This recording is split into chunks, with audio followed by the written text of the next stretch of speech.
Assalamualaikum warahmatullahi wabarakatuh.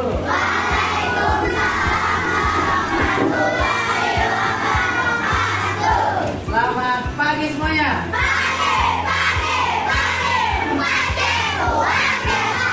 Oke, alhamdulillah. Anak-anak, pada pagi hari ini Bapak mau membuat sebuah kesepakatan. Ya, kesepakatan kelas. Yang pertama, Bapak mau tanya ya ke kalian, masalah-masalah apa nih yang sering kita hadapi di dalam kelas? Apa masalah yang sering kita hadapi dalam kelas? Meja berantakan, apa lagi? Banyak gelas dari kantin.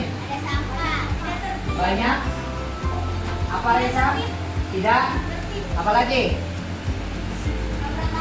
Berantakan tidak. Meja guru berantakan sebelum guru masuk ya. Oke, apa lagi? Ribut. Berisik. Apa lagi? Bukunya tidak teratur. Kalau kalian tadi sudah menyebutkan masalah-masalahnya, ya kan? Nah, artinya apa? Kita pastikan punya harapan. Harapan tentang kelas idaman, kelas impian. Betul? Nah, Bapak mau tanya, harapan-harapan kalian tentang kelas kita. Ayo, ada lagi? Ayo, duduk rapi saat guru tidak ada. Apa Sarah? Meja guru rapi sebelum guru datang. Apa Raisa? Tertib. Kelas bersih. Kelas bersih sebelum guru datang. Papan dihapus sebelum belajar, sebelum guru datang. Apa lagi? Iya betul, mengembalikan kelas kantin. Apa lagi? Tidak berisik. Tidak ribut. Ya, yang kalian impikan tadi kan baru tentang kelas. Nah sekarang coba dong kalian sebutkan impian kalian tentang Bapak sebagai guru kalian di kelas, tentang teman-teman kalian yang setiap hari bersama kalian di sekolah. Sekarang tentang teman-temannya dulu deh. Impian tentang teman-temannya. Tidak saling mengejek. Tertib. Tadi itu tentang kelas, tentang temannya. Tidak membeda-bedakan agama teman. Tidak membuli teman, betul. Tidak hina teman. Tidak pilih-pilih teman. Tidak membedakan suku. Oke, tadi tentang teman-temannya. Sekarang tentang Bapak. Apa yang kalian harapkan dari Bapak ketika Bapak mengajar kalian di dalam kelas? Sabar. Sabar. Apalagi? Apa? Selalu ceria. Jadi nggak pernah marah ya gurunya ya. Apa lagi? Menjelaskan sampai murid paham. Apa lagi? Yang biasa kita lakukan dalam kelas ngapain?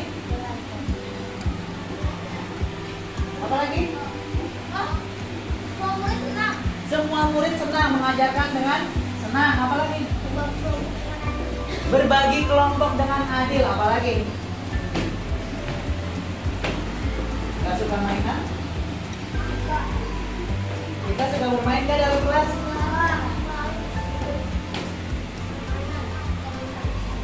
Iya, kita kan suka ice breaking ya. Berarti Bapak harus membuat kalian selalu senang. Oke ya. Nah, sekarang dari kelas impian kalian dan apa yang kalian harapkan tadi, Bapak ingin kalian menuliskannya di dalam sebuah kertas. Ya. Sekarang Bapak akan membagi. Nah, ini adalah tentang kelas impian kalian. Kalian tuliskan kelas impian kalian seperti apa, dari kelasnya, dari temannya, dari gurunya, apa yang kalian impikan. Oke? Bisa? Ntar jadi nggak bisa nempel ya. Kelas kita,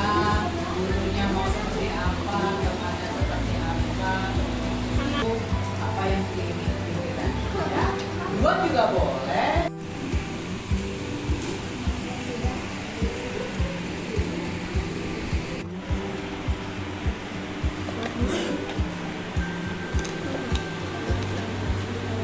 Nah, sekarang yang sudah dari deretan paling kanan maju.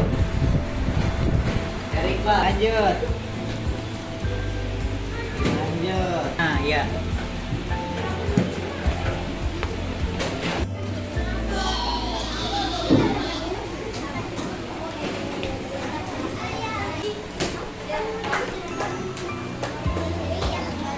Oke, setelah kalian sudah menuliskan impiannya, impian kelasnya seperti apa, Bapak sekarang mau perwakilan 2 orang untuk membacakan kelas impiannya seperti apa. Ya, kita sekarang 2 orang, laki dan perempuan untuk membacakan. Ya, sekarang Bapak minta Raka, maju Raka. Lalu ada Hafsah, maju Hafsah. Silakan. Tolong Hafsah bebas. Mau membaca yang mana? 2 kertas. Ya. Oke. Tolong bacakan Hafsah. Apa Kelas itu? bersih dan juga rapi. Pak Hadi selalu bersabar saat pengajian. Tidak memilih-milih teman. Oke. Satu lagi. Ambil. Coba itu apa? Kelas bersih dan juga rapi. Pak Hadi selalu bersabar saat pengajian. Tidak memilih-milih teman. Wah, sama ya. Oh, tadi karena berdiskusi itu ya. Lanjut kamu. Oke, bacakan. Kelas bersih, kelas yang tertib, kelas ketiga bersih, kelas yang rapi. Ya, apalagi? Tidak boleh memilih-milih teman. Tertib, bersih, tidak memilih-milih teman. Oke, tepuk tangan dong yang sudah membacakan ya. Ya, anak-anak, kita harus menyimpulkan dari semua impian-impian kalian tentang kelas kita, tentang teman kita, tentang Bapak sebagai guru kalian. Kita ubah dari apa yang kita harapkan menjadi sebuah kesepakatan kelas agar kelas impian ini bisa tercapai. Oke? Yuk kita diskusikan. Oke anak-anak, dari catatan kelas impian yang kalian impikan, kita sudah bahas bersama-sama. Ternyata ya ada beberapa kesamaan dan ini akan dirubah menjadi kesepakatan kelas. Yang pertama adalah guru dan murid saling menghargai dan apa? Betul. Menghargai dan menghormati. Yang kedua, apa lagi? Ya.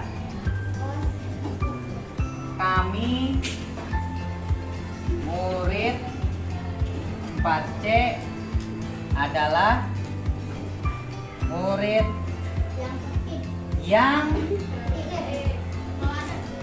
ceria. Oke, yang ketiga apa lagi? Ya, guru dan murid mencintai, betul, mencintai lingkungan. Apalagi? 4 aja. Betul. Guru dan murid menciptakan kelas yang menyenangkan.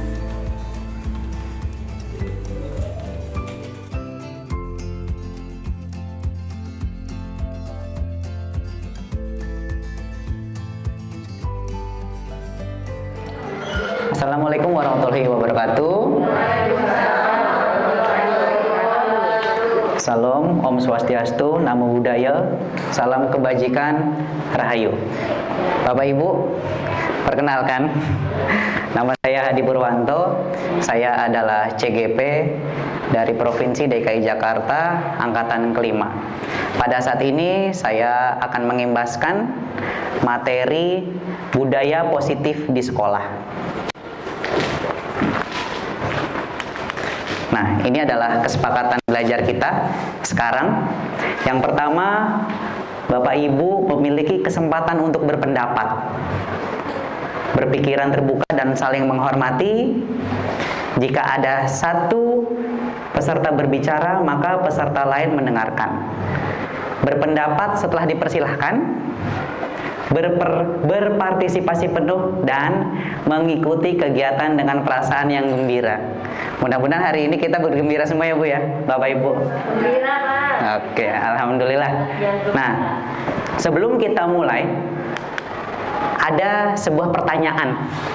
Nanti setiap dari Bapak Ibu bisa menjawab setuju atau tidak setuju dari setiap pertanyaan ini. Yang pertama, hukuman dapat mendisiplinkan anak. Setuju atau tidak setuju? Tidak. Mungkin yang setuju bisa angkat tangan. Oke. Ada Pak Muslim, Bu Ida, ada Bu Eva. Yang tidak setuju, berarti sisanya ya. Oke. Sekarang saya mau tanya ke Bu Eva deh. Kenapa setuju bahwa hukuman dapat mendisiplinkan anak?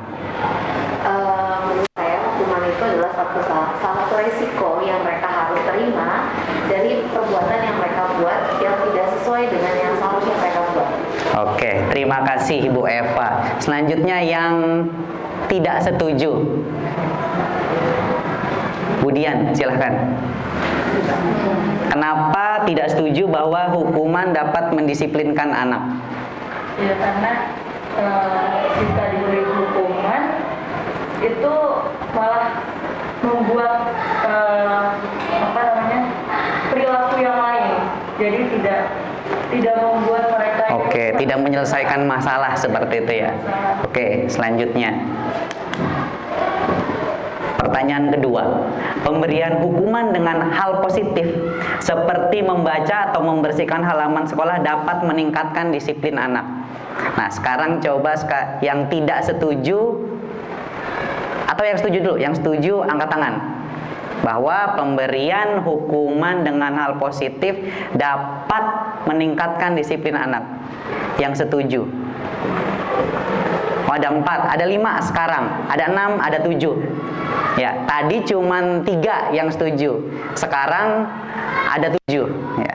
Berarti sisanya tidak setuju. Oke, Pak Muslim. Kenapa setuju bahwa pemberian hukuman dengan hal positif dapat meningkatkan disiplin anak? Iya, karena kan hukuman itu kan sebenarnya bukan hal negatif aja ya. Seperti contoh di depan kan ada hukuman hal positif. Tapi dengan catatan Pak Hadi, dari tadi saya nomor 1 setuju, ada hukuman, ada juga reward. Iya. Jadi harus ada timbal punishment sama rewardnya. Oke, ada timbal baliknya ya, berarti dari setiap apa yang dia perbuat. Yang tidak setuju, Bu Ayu, tidak setuju kan? Apa pendapatnya Bu? Kenapa memilih tidak setuju? Karena dengan hukuman membaca itu ya tidak harus membaca, kita sama anak, merangkul anak itu udah merupakan suatu. Oke, berarti anaknya dirangkul aja ya, nggak usah dikasih hukuman dengan embel-embel positif gitu ya. Yang ketiga nih, pertanyaan terakhir. Memberi penghargaan dapat meningkatkan motivasi anak. Yang setuju dulu. 1, 2, 3, 4, 5, 6, 7, 8, 9, 10, 11, 12. Nah, berarti banyak nih, makin banyak yang setujunya. Yang tidak setujunya semakin sedikit. Kan begitu. Yang setuju tadi coba Bu Pesta. Kenapa setuju bahwa pemberian penghargaan dapat meningkatkan motivasi belajar anak? Ya, dengan kita sebagai guru memberikan penghargaan pada anak itu, berarti kita menghargai hasil jerih payah anak gitu. Oke. Yang tidak setuju tadi siapa? Oh nggak ada, berarti semuanya setuju. Oke, selanjutnya. Nah, ini Bapak Ibu, filosofi pendidikan menurut Ki Hajar Dewantara. Kita contoh ambil perbandingannya dengan hidup tumbuh-tumbuhan seorang petani. Jadi kita ini petaninya, anak murid itu adalah misalkan padi. Kita nggak bisa meminta padi berbuah nanas. Kita nggak bisa minta padi rasanya seperti duren, nggak bisa. Yang bisa kita lakukan adalah merawat lingkungan padi, tanah, ya kan, pemberian pupuk berarti pemberian air, lalu apalagi kegiatan penyemprotan untuk hama, ya, supaya tidak berkembang hamanya, agar si padi bertumbuh dengan baik, ya kan, seperti itu. Nah, itulah kita guru. Jadi kita sebenarnya hanya bisa menuntun kodrat si anak. Anak tuh udah punya jalannya masing-masing. Jadi saya sekarang sudah tidak setuju dengan konsep tabula rasa, di mana murid adalah sebuah kertas putih dan kita guru, kita orang tua yang menuliskan hidupnya. Kita yang menuntun hidupnya besar mau menjadi apa. Sebenarnya anak itu udah punya kodratnya masing-masing. Kita sebagai guru, sebagai orang tua hanya menuntun supaya dia tidak salah arah. Kan seperti itu. Karena kodrat anak itu adalah hal-hal yang baik. Hal buruk itu biasanya dari lingkungan, bukan dari dalam dirinya. Kan seperti itu. Lanjut. Nah, sekarang coba ini nggak usah pakai kertas, tapi coba saya minta ke Bapak Ibu semua genggam tangannya, isi genggaman tangan itu dengan sesuatu yang paling Bapak Ibu senangi, Bapak Ibu milikin. Pokoknya sesuatu yang paling penting itu ada di genggaman tangan Bapak Ibu, ya. Kalau di sini tadi diminta temannya meminta, sekarang saya aja deh yang meminta. Digenggam ya tangannya ya. Oke, Bu Lia. Bu Lia, boleh nggak saya minta sesuatu yang ada di dalam genggaman Bapak Bu Lia? Kenapa? Berharga. Oke, gini deh. Kalau Ibu Lia mau memberikan sesuatu yang ada di tangan Ibu, saya traktir 1 tahun. Bebas, mau makan apa aja, minum apa aja, bebas. Mau? Oke. Benar nggak mau? Oke, Budian deh. Budian mau? Saya minta, saya kasih apa yang Bu Dian minta. Enggak Pak, cuma 1 soalnya. Cuman 1.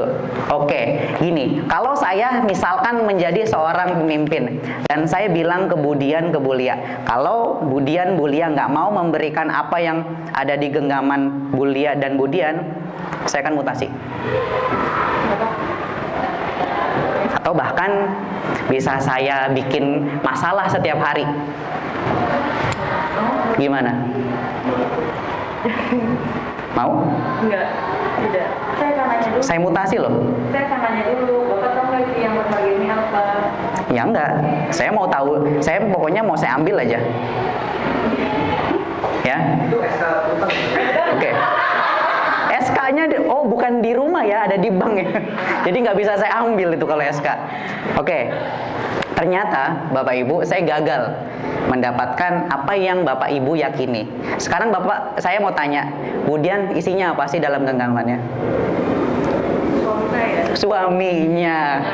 Apalagi diambil perempuan lain ya, nggak boleh itu. Kalau Bu Lia, LM 100 gram. oh LM 100 gram. Tapi kalau Bu tuh bisa dijual itu ya. Oke. Ternyata rayuan saya itu tidak mempan, Bapak Ibu. Kenapa? Nah, karena sebenarnya kita tidak bisa ngontrol anak, tetapi anak itu yang bisa ngontrol dirinya sendiri. Ternyata apa yang kita paksakan terhadap anak itu hanya ilusi. Contoh, saya tadi pagi baru ngobrol sama Budian. Sebenarnya kalau di kelas itu kita ngontrol murid atau murid yang ngontrol kita. Contoh, anak ya. kita suruh diam. Apakah langsung diam seketika? Tidak. Tidak. Kenapa? Karena murid itu yang kontrol dirinya sendiri, bukan gurunya. Iya. Anak kita, misalkan anaknya bulia, ya kan? Lagi di mall, ngerengek, minta jajanan, nangis kejer. Kira-kira dibeliin nggak akhirnya? Dibeliin kan? Kita yang ngontrol anak atau anak ngontrol kita? Anak ngontrol kita ternyata kan? Nah, ternyata kalau guru mengontrol murid itu hanya ilusi, nggak bisa. Ilusi bahwa kritik akan membuat seorang merasa bersalah dan dapat menguatkan karakter itu juga ilusi, bohong. Ilusi bahwa semua penguatan positif, efektif, dan bermanfaat. Terakhir, ilusi bahwa orang dewasa memiliki hak untuk memaksa. Salah satunya memaksa peserta didik. Nah, seperti yang tadi saya minta Budian, Bulia, ternyata kan nggak dapet. Ya, akhirnya kalau kita meminta dengan baik nggak bisa, akhirnya apa? Memaksa. Akhirnya yang terjadi adalah menang versus kalah. Bukankah sebaiknya kita berkolaborasi, ya kan, untuk mendapatkan win-win solution terhadap anak murid kita, ya kan? Seharusnya kita ngasih pilihan ke anak supaya mereka bisa memilih. Biasanya kalau mereka memilih dengan hatinya diri sendiri, itu mereka mau untuk melaksanakan apa yang sudah disepakatin oleh anak itu dan kita. Contoh, anak saya ngerengek lagi di mall, minta jajanan, kebetulan uang saya nggak ada. Ya kan? Supaya dia nggak ngerengek, mungkin saya bisa ngasih pilihan ke anak saya supaya dia berhenti. Ya kan? Seperti itu. Jadi jangan langsung kita kita bentak di depan orang, atau bahkan ya udah dah beli aja daripada nanti nangis. Ketika kita membelikan, besoknya dia akan berperilaku seperti itu. Kenapa? Karena di dalam otaknya dia beranggapan, oh kalau aku ngambek, aku pasti dibeliin. Sama seperti di dalam kelas. Kalau gurunya belum ngamuk, murid nggak akan diem. Kenapa? Karena si murid tahu kalau gurunya belum ngamuk, berarti gua aman-aman aja. Aku akan aman-aman aja. Kan seperti itu kan? Nah, selanjutnya. Nah, seharusnya terjadi pergeseran paradigma dari stimulus respon ke teori kontrol. Karena setiap stimulus belum tentu responnya baik. Kan seperti itu. Bisakah kita mengontrol seseorang? Misalkan, kalau di stimulus respon kita mencoba mengubah orang agar berpandangan sama dengan kita, itu tidak bisa.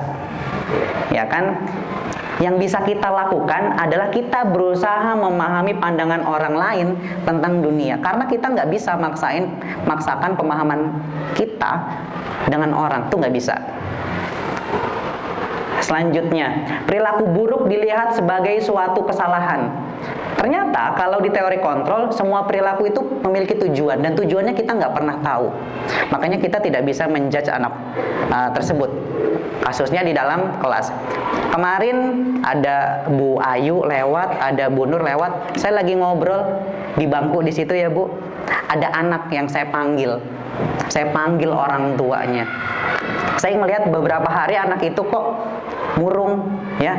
Diajak saya mengajar nggak fokus, ya. Terus saya tanya, kamu kenapa? Saya nggak langsung marahin tuh, kamu kenapa? Dia nggak jawab, Bapak Ibu. Akhirnya saya telepon bapaknya nggak nyambung nomornya. Saya telepon ibunya. Ternyata ibunya lagi ada di sekitar sekolah. Langsung datang ke sekolah. Apa yang terjadi ketika saya pertemukan anak dan ibu itu? Nangis. Ternyata orang tuanya pisah. Orang tuanya pisah, mereka lama nggak ketemu. Karena kalau ketemu, bapaknya akan marah. Handphone anaknya diambil. Nah, artinya apa? Kita biasanya kalau anak nggak bisa mendengarkan apa kata kita, kita langsung marah. Ya kan? Seharusnya nanti tidak seperti itu. Kita tanyakan dulu. Karena setiap orang dalam berkegiatan sehari-hari itu punya tujuan. Dan kita tidak pernah tahu apa yang dihadapi oleh siswa tersebut. Selanjutnya, Ini yang kelima, pemaksaan ada pada saat bujukan gagal. Seperti tadi saya memaksa Budian sama Bulia. Seharusnya kolaborasi dan konsensus itu menciptakan pilihan-pilihan baru. Kita harus membuat kolaborasi, konsensus kepada murid-murid. Kenapa? Kalau kita terus memaksakan kemauan kita terhadap anak, mereka akan patuh? Iya. Dalam kelas doang? Iya. Di sekolah belum tentu, di lingkungan belum tentu. Kenapa? Tidak ada kesadaran dalam diri sendiri. Selanjutnya, nah ini dari teori tadi itu nanti turunannya adalah di teori motivasi. Ya. Kenapa anak diam di dalam kelas ketika kita marah? Nah, mungkin dia hanya untuk menghindari hukuman dari guru. Makanya mereka nurut. Ya kan? Atau hanya untuk mendapatkan imbalan. Kalau mereka duduk tenang, mereka akan dapat reward, stick es krim misalkan. Ya kan? Pernah suatu kejadian di sekolah teman saya ngomong, waduh, anak gua stick es krimnya tiba-tiba banyak itu di papan. Gua tanya kenapa? Dia beli, Bu, di Gramedia karena stick es krimnya mirip. Dia ngerasa dia kalah sama teman-temannya, akhirnya dia bikin sendiri. Nah, ini artinya motivasinya adalah ekstrinsik dari luar, bukan dari dalam diri sendiri. Ya. Kalau motivasi intrinsik itu, ya, itu ini. Anda tidak bisa mengontrol orang lain, hanya Anda yang bisa mengontrol diri Anda. Kenapa? Karena belajar kontrol diri dengan menggali potensi yang ada dalam diri kita itu tujuannya yaitu agar seseorang yang kita inginkan berdasarkan nilai-nilai yang kita hargai. Jadi nilai-nilai dari dalam dirinya itu yang membuat dia menjadi disiplin dan baik. Seperti itu. Lanjut. Nah, kalau tadi Ibu Kepala Sekolah bilang disiplin, kita dari tadi juga membicarakan kata disiplin. Sebenarnya kata dasar dari disiplin ini berasal dari bahasa Latin yang artinya disiplina, yang artinya belajar. Nah, sekarang di kita makna disiplin itu konotasinya negatif. Ya kan? Konotasinya negatif. Kamu kalau nggak disiplin, nanti kamu nggak berhasil loh. Ya kan, jadi sebuah ancaman, kan seperti itu. Nah, seharusnya ya disiplin diri membuat orang menggali potensinya menuju sebuah tujuan, apa yang dihargai dan apa yang dia yakini. Harusnya itu. Ketika dia disiplin, itu artinya dia belajar menghargai diri sendiri untuk mencapai tujuan yang ingin dia capai. Misalkan, anak saya ingin menjadi dokter.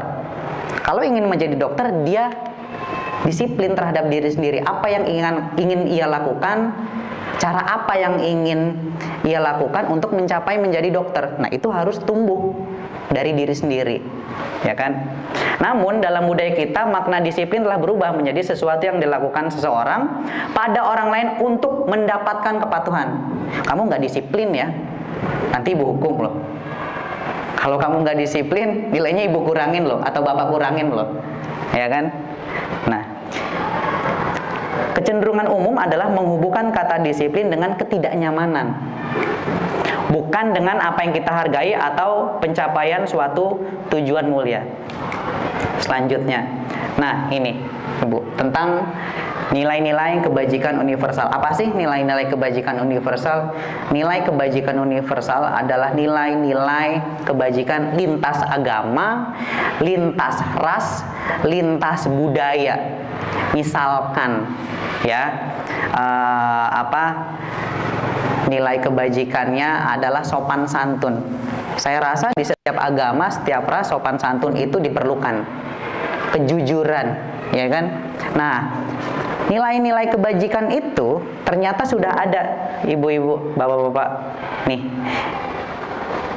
nilai-nilai kebajikan yang ingin dicapai oleh setiap anak Indonesia kita kenal dengan profil pelajar Pancasila yang sekarang sedang digaungkan oleh pemerintah. Ya, pada siswa-siswi kita dimulai dari TK, PAUD sampai mahasiswa. yang isinya beriman, bertakwa kepada Tuhan Yang Maha Esa, dan berakhlak mulia. Yang pertama. Yang kedua, mandiri, bernalar kritis, berkebinekaan global, bergotong royong, dan kreatif. Nah, ini motivasi eksternal dan internal dari teori motivasi perilaku manusia. Contoh, untuk menghindari ketidaknyamanan atau hukuman, biasanya apa yang akan terjadi apabila saya tidak melakukan? Misalkan mendapatkan hukuman atau tidak mendapatkan hadiah. Itu artinya motivasinya masih eksternal, belum internal. Lalu, apa yang akan saya dapatkan apabila saya melakukan? Dapat stick es krim buat ditaruh, dapat pin, ya kan? Nah, itu berarti masih motivasinya eksternal. Kalau motivasinya internal, ya, saya akan menjadi orang yang seperti apa bila saya melakukannya. Contoh, Pak Muslim, kalau ke jalan raya naik motor, pakai helm apa enggak? Pakai, kenapa? Biar nggak ditilang. Kalau biar nggak ditilang, berarti itu motivasinya masih eksternal. Kalau motivasinya internal, oh saya pakai helm karena saya melindungi diri saya apabila nanti terjadi kecelakaan. Begitupun dengan makna disiplin yang ada di sekolah. Seperti itu, Bapak Ibu. Nah, disiplin itu ketika anak sudah disiplin, artinya anak juga merdeka. Menurut Ki Hajar Dewantara, merdeka itu artinya tidak terlepas, tidak hanya terlepas dari perintah, akan tetapi juga cakap buat memerintah diri sendiri. Makanya kita, anak kita pasti akan nyaman kalau belajarnya itu karena keinginan diri sendiri, bukan karena disuruh orang tua. Ketika kita belajar karena disuruh orang tua, apa yang terjadi? Buka buku kalau mamahnya, papahnya buka kamar, langsung buka buku. Artinya apa? Terjadi ketidaknyamanan karena takut dihukum. Kan seperti itu. Selanjutnya. Nah, ketidakpatuhan atau ketidakdisiplinan yang tadi saya sebutkan itu, atau segala sesuatu hal yang negatif yang terjadi pada murid kita itu bisa diselesaikan dengan namanya restitusi. Apa itu restitusi? Restitusi adalah proses menciptakan kondisi bagi murid untuk memperbaiki kesalahan mereka, sehingga mereka bisa kembali pada kelompok mereka dengan karakter yang lebih kuat. Restitusi juga merupakan proses kolaboratif yang mengajarkan murid untuk mencari solusi untuk masalah mereka dan membantu murid berpikir tentang apa yang mereka ingin menjadi tujuan mulia dan bagaimana mereka harus memperlakukan orang lain. Contoh, ketika ada murid saya tidur di dalam kelas, biasanya kita langsung marahin atau nanya dulu? Nanya. Yang terjadi biasanya kita langsung marahin atau enggak? Tidur aja kamu. Tidur jam berapa sih kamu? Ngapain aja tadi malam? Biasanya kita seperti itu kan? Dan saya termasuk orang yang pernah melakukan seperti itu. Suruh bawa bantal lagi. Iya kan? Langsung cuci muka sana, seger. Kita nggak pernah nanya apa yang dilakukan sampai dia ketiduran di dalam kelas. Ya kan seperti itu. Seharusnya kita menanyakan, kenapa kamu bisa sampai ketiduran di dalam kelas? Ya kan? Kita netralin dulu nih apa yang ada di dalam dirinya. Nanti itu akan kita bahas di bagian-bagian akhir selanjutnya. Nah, ini adalah ciri-ciri restitusi tadi. Bukan untuk menebus kesalahan, namun untuk belajar dari kesalahan. Kedua, memperbaiki hubungan. Menawarkan, bukan memaksakan. Restitusi menuntun untuk melihat ke dalam diri, supaya dia belajar dari apa yang dia lakukan. Restitusi merupakan kebutuhan dasar yang mendasari tindakan. Restitusi adalah cara yang paling baik, karena saat ini belum ada teori yang lebih baik daripada teori restitusi. Selanjutnya, restitusi fokus pada karakter, bukan tindakan. Kedelapan, restitusi fokus pada solusi. Restitusi mengembalikan murid yang salah pada kelompoknya, agar dia ketika kembali ke teman-temannya, dia merasa bukan seorang anak yang berdosa, bukan anak yang bodoh atau anak yang dicap nakal oleh gurunya. Seperti itu. Selanjutnya, nah ini, agar anak-anak bisa memiliki kedisiplinan, memiliki keyakinan bahwa mereka adalah sesuatu yang baik, ya kan? Kita harus mempunyai keyakinan kelas, ya kan? Nah, ini sekarang materi tentang keyakinan kelas, hukuman dan penghargaan. Kenapa sih di kelas itu harus ada keyakinan kelas? Kan udah ada peraturan, ya kan? Contohnya seperti tadi saya nanya ke Pak Muslim, mengapa kita memiliki peraturan harus menggunakan helm bila mengendarai kendaraan roda 2? Takut ditilang, ya kan? Mengapa kita memiliki peraturan 3M dan menjaga jarak 1,5 meter? Karena takut kena corona, ya kan? Mengapa kita memiliki peraturan harus datang tepat waktu pada mengikuti pelatihan? Nah, pertanyaan-pertanyaan ini untuk mendukung motivasi intrinsik, kembali ke nilai-nilai, keyakinan-keyakinan agar lebih menggerakkan seseorang dibandingkan mengikuti serangkaian peraturan-peraturan. Jadi harus berjalan, harus dari diri sendiri, bukan dari luar. Nah, ini Bapak Ibu, kalau peraturan kelasnya sudah ada, kita yakinkan kelas bahwa itu adalah nilai-nilai yang harus kita yakini. Kalau di kelas kita sudah memiliki keyakinan kelas dan anak-anak dapat menginternalisasi keyakinan itu dalam diri, akhirnya apa? Lingkungan sekolahnya menjadi positif. Kalau lingkungan sekolahnya positif, nah ini lama-kelamaan akan menciptakan sebuah budaya. Dan menciptakan budaya ini itu bukan sesuatu yang mudah. Harus berkolaborasi antar kelas. Kenapa? Contoh, kalau lagi upacara kelas 1 sudah rapi semua, misalkan nemteknya, emblemnya, topinya, dasinya. Karena apa? Kelas 1 misalkan memiliki keyakinan bahwa apa yang dia kenakan adalah suatu yang menjadikan dirinya menjadi disiplin, kan seperti itu. Kelas 3, kelas 4 pakai topi enggak, pakai dasi enggak, sepatunya warna-warni, kaos kakinya hitam pada satu upacara, ya kan? Nah, itu nggak bisa, tidak bisa menjadi budaya. Artinya peraturan keyakinan kelasnya ini masih masing-masing, sehingga lingkungannya masih belum positif sepenuhnya. Selanjutnya, Bapak Ibu, siapa yang awal semester sudah membuat kesepakatan kelas? Bu Dian, Bu Eva, Bu Lia, siapa lagi? Pak Muslim. Nah, ini yang saya lakukan juga. Pada saat awal semester saya buat kesepakatan kelas. Coba, mana yang merupakan kesepakatan kelas? Yang kiri atau kanan? Yang kiri atau kanan yang kesepakatan? Yang kanan. Bukan yang kiri. Kenapa bukan yang kiri? Tapi ini yang saya buat pas awal tahun ajaran baru. Ini yang saya buat. Ternyata saya juga salah, Bapak Ibu. Kenapa? Ini kesepakatan kelas, tapi isinya peraturan sekolah.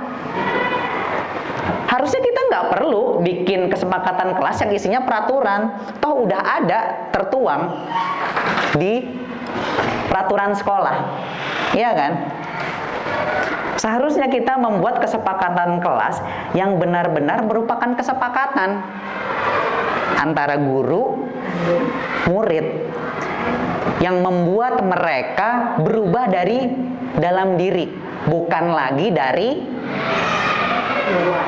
luar. Contoh tadi Pak Yusuf ngomong ke saya, "Hat, tumben kelas lu anteng banget."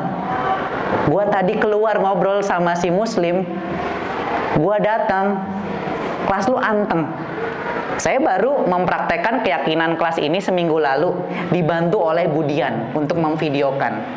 Ternyata anak-anak saya, alhamdulillah, sudah memiliki keyakinan bahwa guru dan murid harus saling menghargai. Dan ketertiban itu merupakan salah satu dari sikap menghargai. Jadi ketika dia berisik, artinya dia mengganggu teman di sampingnya yang ingin belajar. Ya kan? Artinya tidak berisik adalah salah satu sikap menghormati dan menghargai teman. Dan inilah yang seharusnya kita buat. Kami murid yang semangat belajar, itu tadi tidak membuat kegaduhan di dalam kelas contohnya, ya kan? Lalu kami murid yang peduli dengan teman-teman. Ini adalah kesepakatan kelas seharusnya yang kita buat. Nah, nanti ada panduannya bagaimana membuat kesepakatan kelas ini di belakang. Nah, ternyata bagaimana sih cara kita untuk membuktikan bahwa kegiatan pendalaman keyakinan kelas ini berhasil? Berarti keyakinan kelas yang sudah diterapkan di dalam kelas melalui kesepakatan kelas itu harus terdengar, harus terlihat, dan harus berperilaku, itu harus muncul, ya kan? Contoh, hormat. Kami meyakini bahwa sangat penting untuk menghormati semua orang dan barang milik orang lain. Kalau terdengarnya itu seperti apa sih? Diucapkannya seperti apa? Kalau hormatnya, kami meyakini bahwa sangat penting untuk menghormati semua orang dan barang milik orang lain. Terdengarnya seperti apa kira-kira, Budian? Terdengar seperti apa ketika kita meyakini bahwa sangat penting untuk menghormati semua orang? Bagaimana Bu Erna? Kira-kira terdengar seperti apa ketika kita meyakini hal ini? Maksudnya ketika anak ngomong sama temannya itu terdengarnya seperti apa? Ketika mereka benar-benar meyakini kesepakatan yang tadi. Ya? Apa? Seperti janjinya. Janji. Oke. Terlihat seperti apa? Bahasa yang digunakan. Ya, bahasa yang digunakan contohnya gimana, Pak? Lebih terdengar sopan. Sopan, ya kan? Misalkan dalam meminjamnya yang sopan, ya kan? Tidak langsung mengambil gitu kan, Pak? Misal, Budi, aku boleh nggak meminjam penghapus kamu atau meminjam pulpen kamu? Itu terdengar. Kalau terlihat sikapnya kan, sikap menghormatinya dan berperilaku, ya. Selanjutnya, ya, ini juga bekerja. Ya, jadi bisa kita menggunakan tabel Y seperti ini atau tabel T seperti ini. Nah, ini adalah contohnya. Hormat terdengarnya misalkan, yuk saya bantu kalau temannya sedang kesusahan. Atau misalkan kita bisa selesaikan ini bersama. Terima, tolong ya, permisi. Ya kan, kalau lagi lewat depan kelas temennya kan seperti itu kan. Boleh saya pinjam yang tadi saya sebutkan. Nanti akan segera saya kembalikan ya. Itu artinya dia menghormati temennya. Nah, terlihat dia berempati terhadap perasaan orang lain. Memegang barang milik orang lain hanya dengan izin. Kalau nggak izin nggak boleh. Nah, berperilakunya misalkan tersenyum ramah kalau lewat depan gurunya atau temannya, seperti itu. Nah, selanjutnya saya nanya ke Bapak Ibu, ya. Kalau selalu mengembalikan buku ke tempatnya, keyakinan kelas apa yang mereka miliki? Pak Muslim, kemudian keyakinan kelas apa yang mereka miliki ketika peraturannya selalu kembalikan buku ke tempatnya?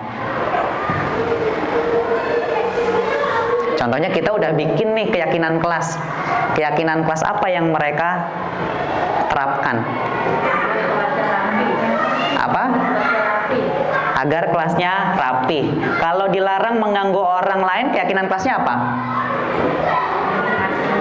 Saling menghargai. saling menghargai. Hadir di sekolah 15 menit sebelum pelajaran dimulai. Disiplin. Oke. Dilarang melakukan kekerasan, bisa menghormati, menghargai juga. Nah, coba kita cek apakah jawaban kita benar. Nah, ternyata selalu kembalikan buku ke tempatnya, keyakinan kelasnya adalah tanggung jawab. Nah, ini benar tadi kata Pak Muslim, menghormati. Ini juga menghormati. Ya, dilarang melakukan kekerasan itu kita sama dengan keselamatan dan menghormati orang lain.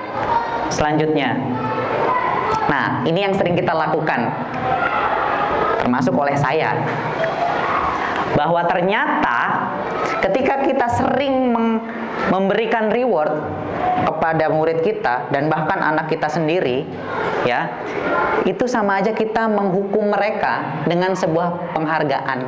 Itu ada teorinya, accident by reward, kecelakaan yang terjadi karena sebuah penghargaan. Contoh, ya, penghargaan itu akan menimbulkan pengaruh jangka pendek dan jangka panjang. Penghargaan itu menghukum sebenarnya.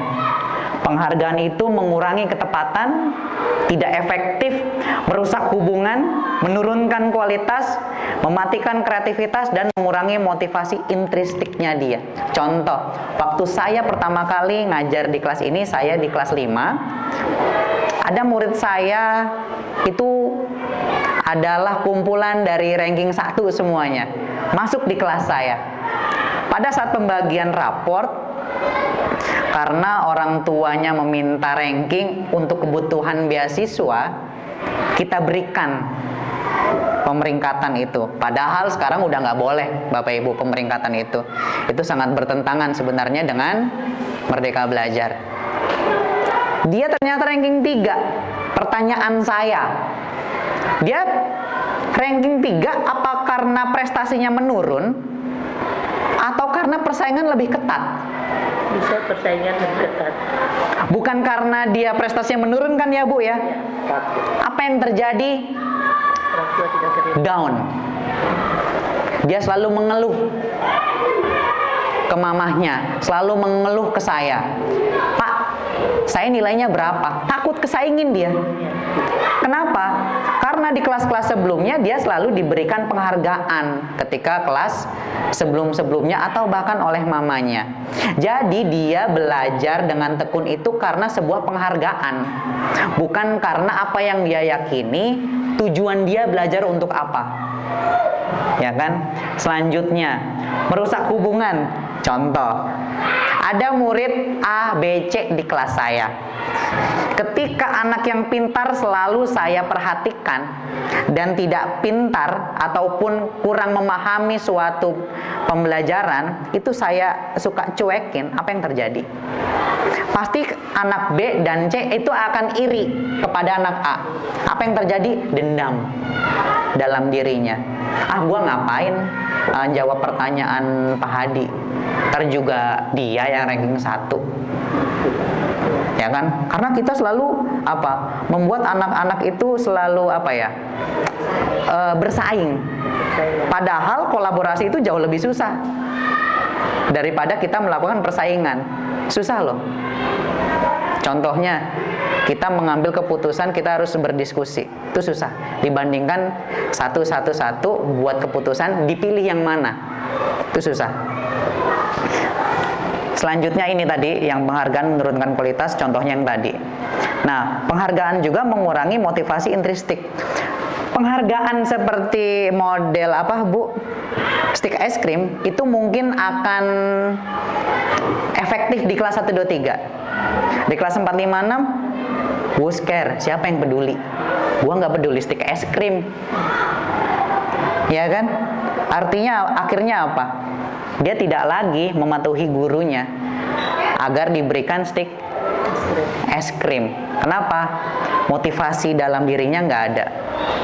Selanjutnya, nah ini, kalau tindakan gurunya, mencatat 100 kali di dalam buku kalimatnya, saya tidak akan terlambat lagi karena terlambat sekolah. Kira-kira itu hukuman atau konsekuensi? Bapak Ibu, sanksi atau konsekuensi? Menulis 100 kalimat, saya tidak akan terlambat. Sanksi, hukuman atau konsekuensi? Ya? Hukuman. Pak Adi, hukuman. Oke. Kalau lari mengelilingi lapangan basket 2 kali karena terlambat hadir di sekolah, hukuman atau sanksi?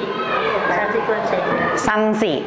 Selanjutnya, murid diminta push up 15 kali karena tidak menggunakan masker ke sekolah. Hukuman. Menggantikan kertas tugas teman yang dicoret.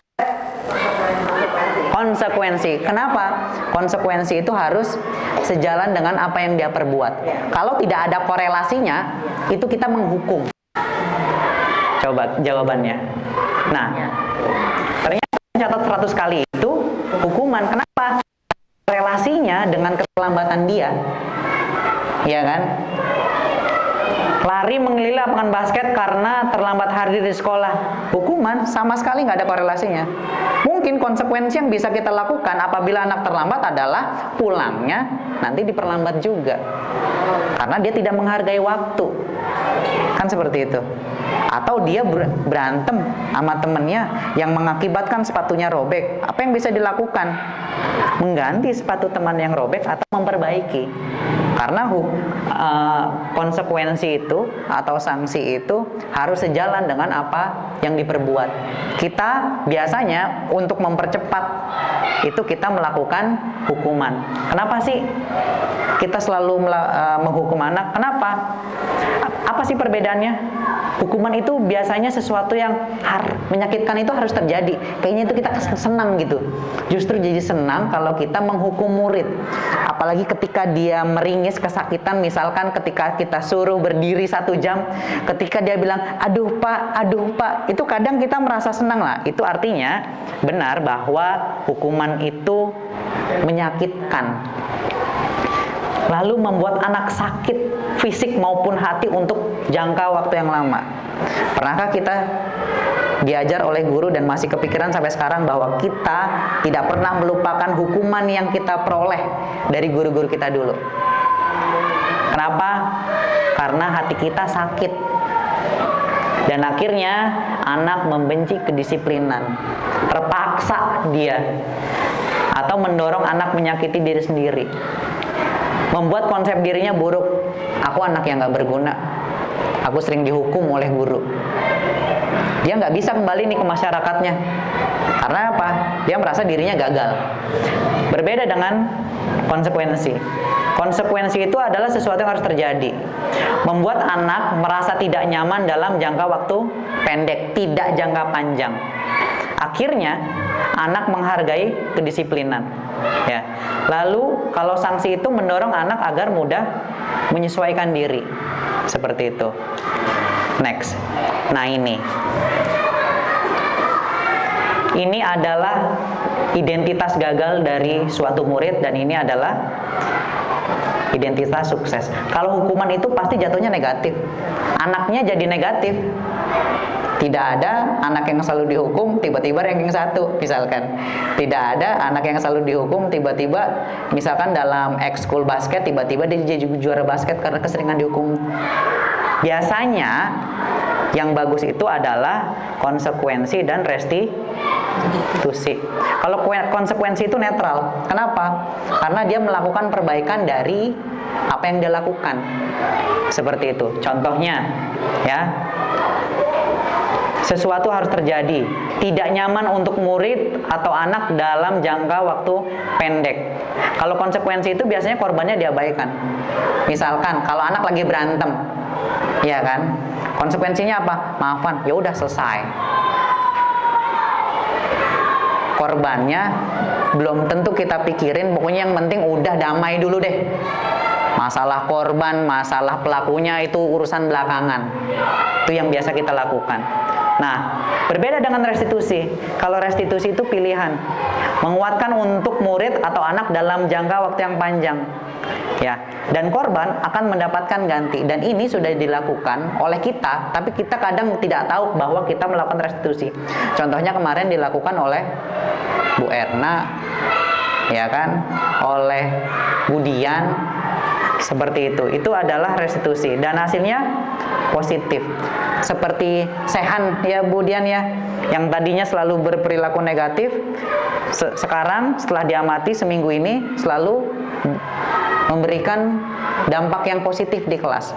Kenapa? Karena Bu Dian melakukan restitusi. Dia memberikan pilihan-pilihan untuk Sehan agar dia bisa merubah apa yang ada di dalam dirinya.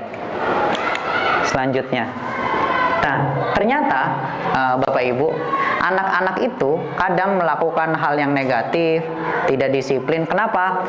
Karena ada salah satu di antara 5 kebutuhan dasar manusia yang tidak dimiliki. Contohnya Sehan,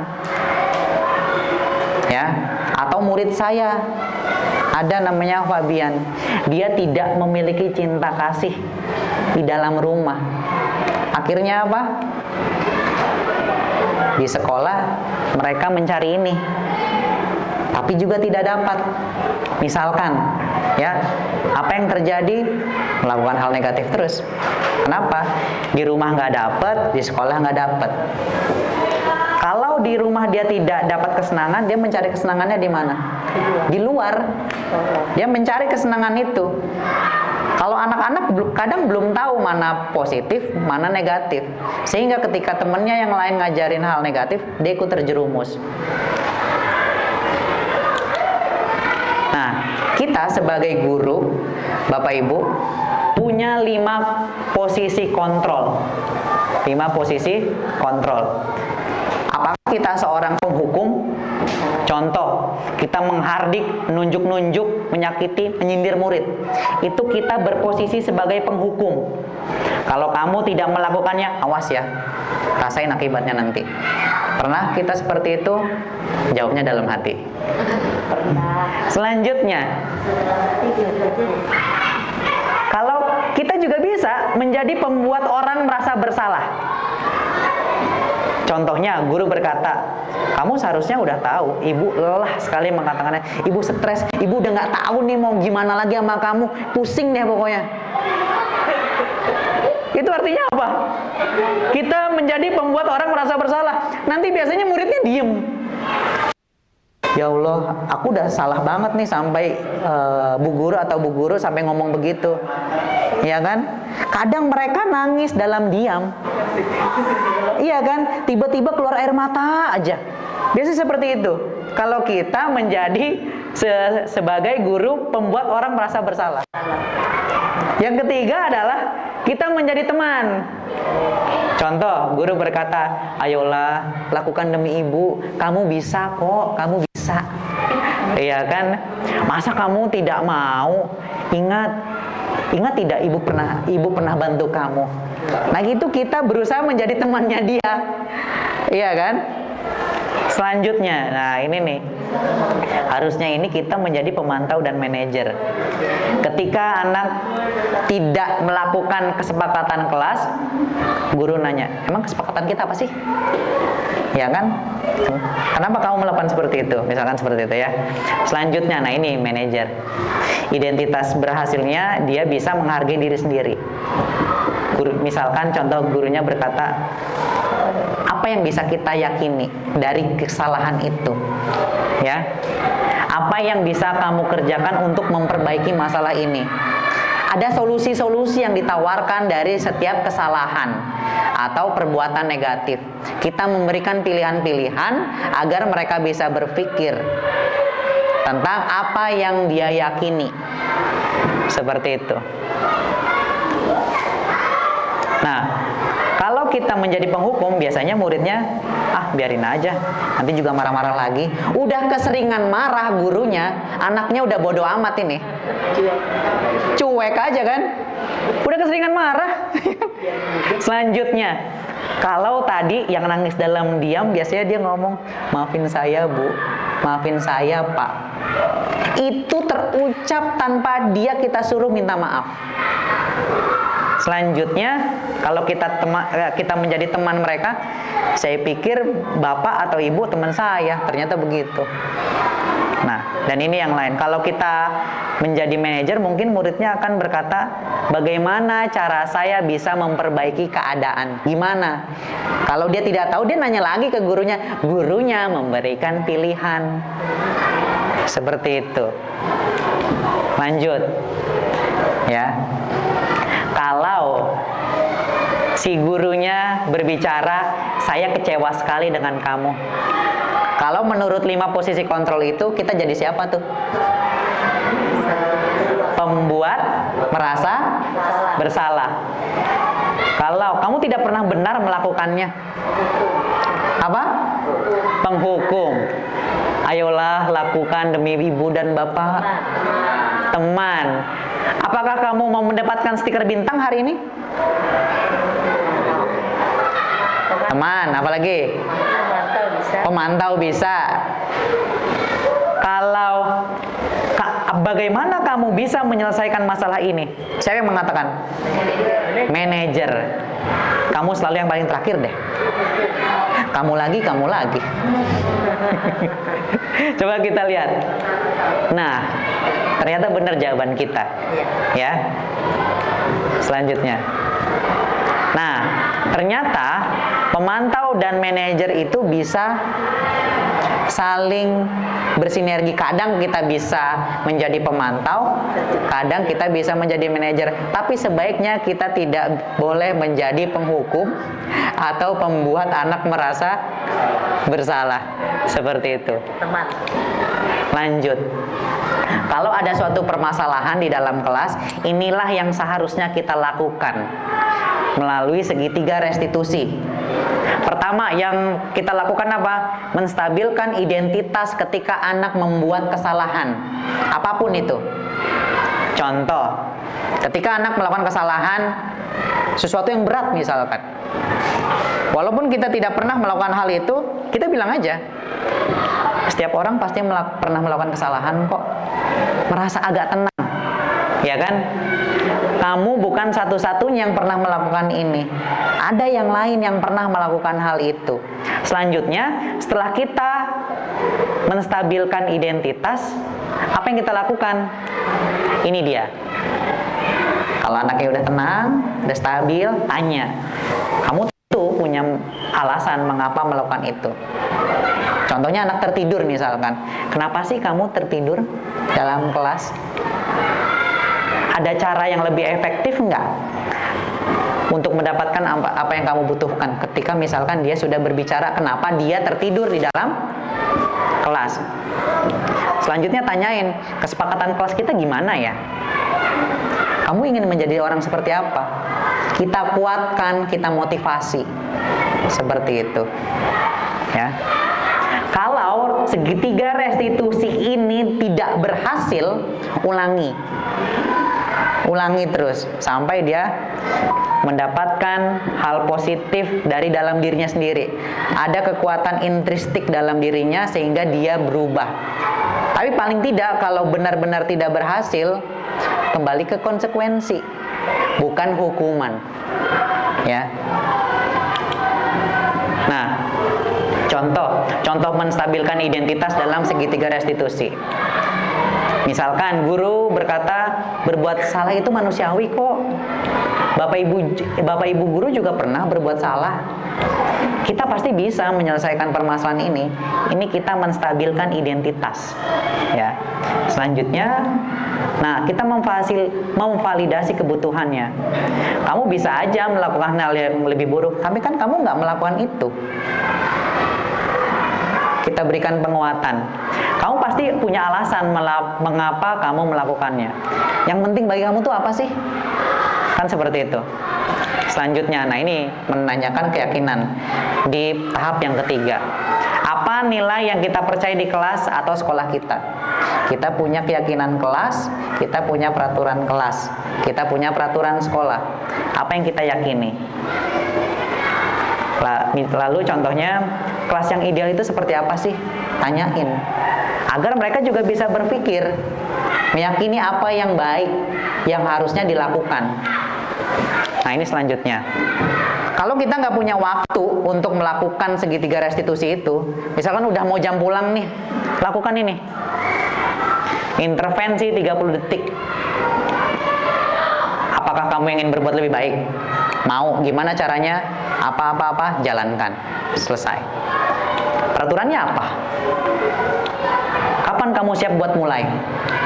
Atau apakah tugas kamu saat ini? Ini adalah kata-kata yang bisa kita gunakan dalam intervensi 30 detik. Nah, budaya positif tadi bisa kita lakukan dimulai dari menyusun kesepakatan kelas. Pak, tapi kan ini bukan awal tahun ajaran atau bukan awal tahun semester. Nggak apa-apa. Yang penting kita mulai. Dan kita akan melihat dampak perubahan jika kita benar-benar melakukannya, paling tidak di dalam kelas. Dan ini adalah tahapan-tahapannya. Pertama, ini saya melakukannya kemarin. Ini kelas nggak saya atur, saya buat ngalir aja, dibantu oleh Bu Dian. Jadi Bu Dian saksinya bahwa anak-anak tidak dikondisikan untuk menuliskan apa yang saya minta, seperti itu. Pertama, saya akan tanya, kelas impian kalian tuh seperti apa sih? Wah, banyak tuh jawabannya. Jawabannya banyak sekali. Tidak berisik, Pak. Bersih. Gurunya nggak ngomel-ngomel. Iya kan? Temennya nggak iseng dan sebagainya. Ditulisin, Bu, semuanya. Ditulisin oleh mereka. Saya berikan sticky note ini atau post-it. Mereka menuliskan 1, 2, 3 hal yang mereka impikan dalam sebuah kelas impian. Ya kan? Nah, nih, tanyakan ide dari murid untuk mencapai kelas impiannya. Selanjutnya, kita tuliskan kesimpulan dari apa yang mereka tuliskan menjadi sebuah kesepakatan kelas. Nah, ubah ide menjadi kesepakatan kelas. Selanjutnya, tanda tanganin agar mereka benar-benar meyakini bahwa kesepakatan kelas itu adalah dibuat oleh mereka dan disepakati oleh seluruhnya termasuk gurunya. Nah, kalau bisa ya, kesepakatan kelas ini dijadikan poster tapi isinya tidak banyak tapi mencakup semuanya. Contoh, ini kesepakatan kelas saya. Kami guru dan murid yang saling menyayangi dan menghormati. Dengan dia tidak berisik, itu artinya dia sudah menghormati guru, menghormati teman. Dengan mereka tidak jahil atau tidak berantem, itu udah termasuk di sini. Kami murid 4C adalah murid yang ceria dan semangat belajar. Artinya, di dalam kelas, saya sebagai guru harus bisa menciptakan kelas yang ceria, murid yang ceria, dan belajarnya semangat. Karena mereka tadi bilang bahwa kelas impiannya adalah kelas yang bersih. Nah, ini kami guru dan murid mencintai lingkungan. Ketika ada sampah di depannya, walaupun itu bukan sampahnya, karena kita cinta lingkungan, kita ambil. Kita tidak lagi merasa bahwa itu sampah bukan punyaku. Seperti itu. Selanjutnya, kami guru dan murid adalah guru dan murid yang peduli terhadap sesama. Teman sakit ditengokin. Ya kan, paling tidak WA. Kamu sakit apa? Ya kan? Dibantu kalau sedang sakit. Nah, ini diberikan tanda tangan di sini, dan ini ada tanda tangan saya. Jadi saya ikut menandatangani dan saya ikut mewujudkan apa yang terjadi di dalam kelas. Dan ini saya harap Bapak Ibu bisa menerapkan sehingga budaya positif yang ada di sekolah bisa tercipta. Oke. Terima kasih dari saya. Billahi fisabilil haq wastabiqul khairat. Wassalamualaikum warahmatullahi wabarakatuh.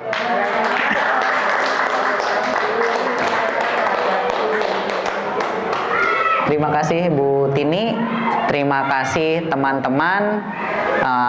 Sesi pertanyaannya saya tampung nanti di belakang layar. Kalau ada yang ingin menerapkan budaya positifnya di dalam kelas, saya sangat berterima kasih. Kenapa? Karena itu adalah salah satu indikator untuk mencapai budaya positif di sekolah.